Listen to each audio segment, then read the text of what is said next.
আমার ডাক্তার বলছে যত দ্রুত সম্ভব আমার চোখের অপারেশন করতে। চোখের অপারেশন যদি দ্রুত না করে তাহলে আমি আর দুনিয়ার আলো দেখতে পারবো না। আমরা ওনার মুখ দিকে একটু শুনি, আপনার একটু আমাদের সাথে থাকেন। আসসালামু আলাইকুম রহমতুল্লাহ। প্রিয় দেশবাসী, আমি খুব অসুস্থ।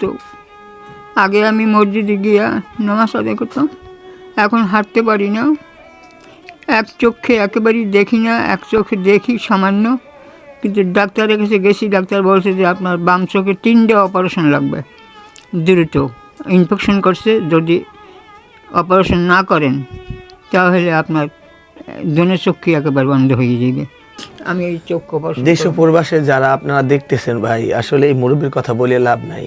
এখন বর্তমান যে পরিস্থিতি আছে, মূল কথা হলো টাকা নাই। দেশ ও প্রবাসে যারা দেখতেছেন, যদি পারেন যে আমরা দুনিয়ায় বহুত টাকা পয়সা চাইনিজ রেস্টুরেন্টে ভালো ভালো জামা কাপড় গাড়ি বাড়ি করে শেষ করে দিয়েছি ভাই, কিছু টাকা পয়সা আল্লাহ রাস্তায় ফি সাবিলিল্লাহ পরকালে মুক্তির জন্য এই মুরব্বীকে একটু দান করেন। হয়তোবা আপনাদের টাকার কারণে অপারেশন করে সুস্থ হইয়া চোখের পানি চোখ দিয়ে আর দুনিয়াটা আলো দেখতে পারবে। আর উনি যদি দ্রুতভাবে চিকিৎসা না করাইতে পারে তাহলে উনি আর আলো দেখতে পারবে না ভাই। আর না ভাই, সবার সুখে হাসবো আমি, কাঁদবো সবার দুঃখে, নিজের খাবার বিলিয়ে দেবো অনাহারের মুখে।